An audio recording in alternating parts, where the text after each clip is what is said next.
The Age of Innocence, by Edith Wharton. Book 1, Chapter 7. Mrs. Henry van der Luyden listened in silence to her cousin Mrs. Archer's narrative. It was all very well to tell yourself in advance that Mrs. van der Luyden was always silent, and that, though non-committal by nature and training, she was very kind to the people she really liked.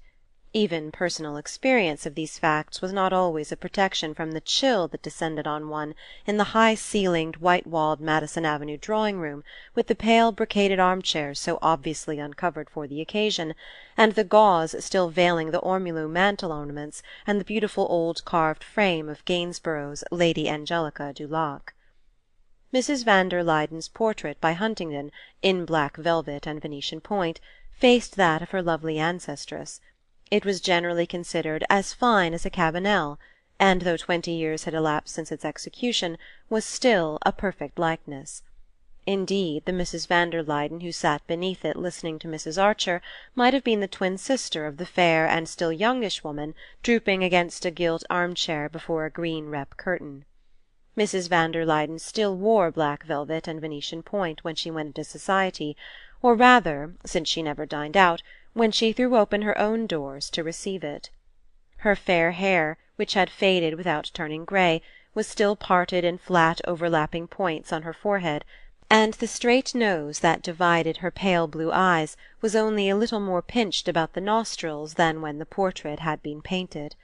She always, indeed, struck Newland Archer as having been rather gruesomely preserved in the airless atmosphere of a perfectly irreproachable existence, as bodies caught in glaciers keep for years a rosy life in death. Like all his family, he esteemed and admired Mrs. van der Luyden, but he found her gentle bending sweetness less approachable than the grimness of some of his mother's old aunts, fierce spinsters who said "no" on principle before they knew what they were going to be asked. Mrs. van der Luyden's attitude said neither yes or no, but always appeared to incline to clemency, till her thin lips, wavering into the shadow of a smile, made the almost invariable reply, "I shall first have to talk this over with my husband." She and Mr. van der Luyden were so exactly alike that Archer often wondered how, after 40 years of the closest conjugality, two such merged identities ever separated themselves enough for anything as controversial as a talking over. But as neither had ever reached a decision without prefacing it by this mysterious conclave, Mrs. Archer and her son, having set forth their case, waited resignedly for the familiar phrase. Mrs. van der Luyden, however, who had seldom surprised any one, now surprised them by reaching her long hand toward the bell-rope. "I think," she said, "I should like Henry to hear what you have told me." A footman appeared, to whom she gravely added, "If Mr. van der Luyden has finished reading the newspaper, please ask him to be kind enough to come." She said "reading the newspaper" in the tone in which a minister's wife might have said "presiding at a cabinet meeting," not from any arrogance of mind, but because the habit of a lifetime, and the attitude of her friends and relations, had led her to consider Mr. van der Luyden's least gesture as having an almost sacerdotal importance. Her promptness of action showed that she considered the case as pressing as Mrs. Archer, but, lest she should be thought to have committed herself in advance, she added, with the sweetest look, "Henry always enjoys seeing you, dear Adeline, and he will wish to congratulate Newland." The double doors had solemnly reopened, and between them appeared Mr. Henry van der Luyden, tall, spare, and frock-coated, with faded hair, a straight nose like his wife's, and the same look of frozen gentleness in eyes that were merely pale grey instead of pale blue. Mr. van der Luyden greeted Mrs. Archer with cousinly affability, proffered to Newland low-voiced congratulations couched in the same language as his wife's, and seated himself in one of the brocade armchairs with the simplicity of a reigning sovereign. "I had just finished reading the Times," he said, laying his long fingertips together. "In town my mornings are so much occupied that I find it more convenient to read the newspapers after luncheon." "Ah, there's a great deal to be said for that plan. Indeed, I think my Uncle Egmont used to say he found it less agitating not to read the morning papers till after dinner," said Mrs. Archer responsively.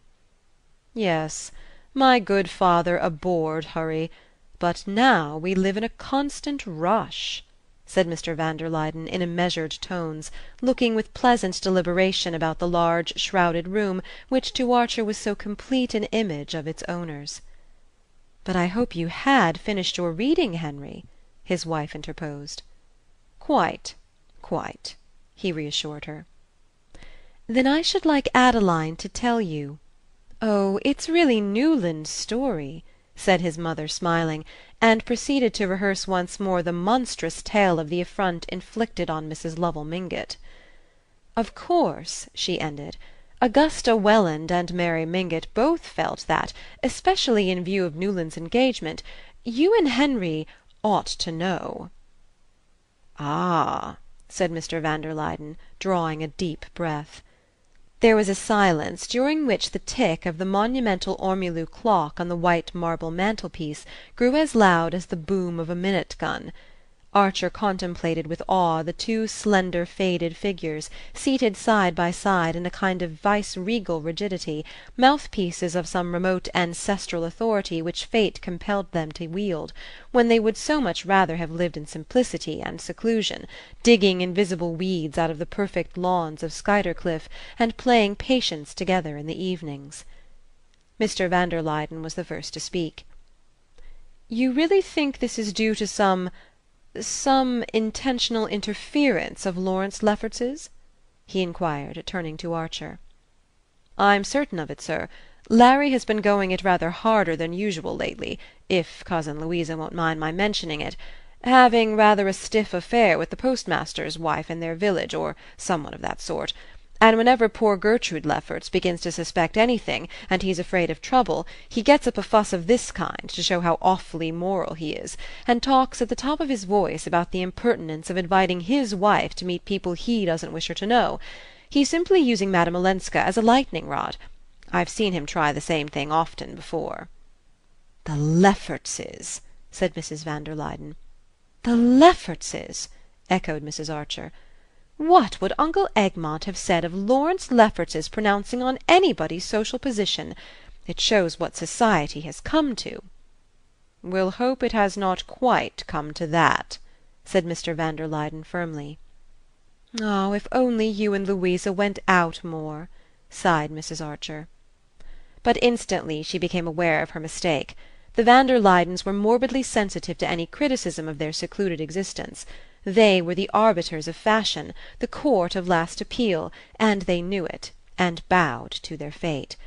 But being shy and retiring persons, with no natural inclination for their part, they lived as much as possible in the sylvan solitude of Skuytercliff, and when they came to town declined all invitations on the plea of Mrs. van der Luyden's health. Newland Archer came to his mother's rescue. "Everybody in New York knows what you and Cousin Louisa represent.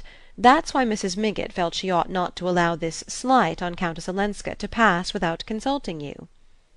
Mrs. van der Luyden glanced at her husband, who glanced back at her. "It is the principle that I dislike," said Mr. van der Luyden. "As long as a member of a well-known family is backed up by that family, it should be considered final." "It seems so to me," said his wife, as if she were producing a new thought. "I had no idea," Mr. van der Luyden continued, "that things had come to such a pass." He paused, and looked at his wife again. "It occurs to me, my dear, that the Countess Olenska is already a sort of relation, through Medora Manson's first husband. At any rate she will be when Newland marries." He turned towards the young man. "Have you read this morning's Times, Newland?" "Why, yes, sir," said Archer, who usually tossed off half a dozen papers with his morning coffee. Husband and wife looked at each other again. Their pale eyes clung together in prolonged and serious consultation. Then a faint smile fluttered over Mrs. van der Luyden's face. She had evidently guessed and approved. Mr. van der Luyden turned to Mrs. Archer. "If Louisa's health allowed her to dine out, I wish you would say to Mrs. Lovell Mingott, she and I would have been happy to fill the places of the Lawrence Leffertses at her dinner." He paused to let the irony of this sink in. "As you know, this is impossible."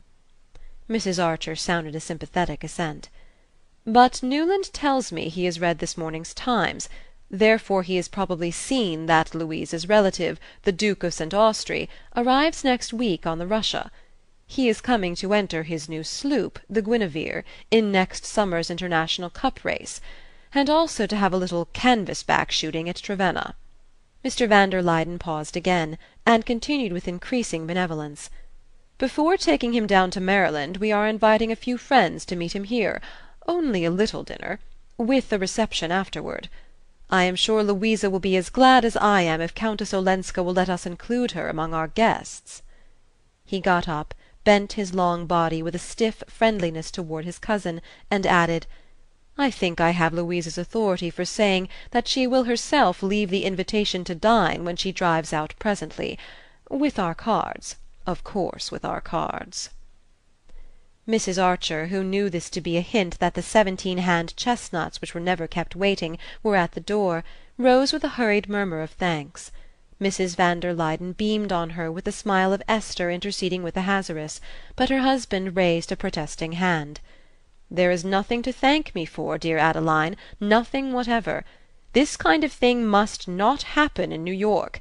It shall not as long as I can help it," he pronounced with sovereign gentleness as he steered his cousins to the door.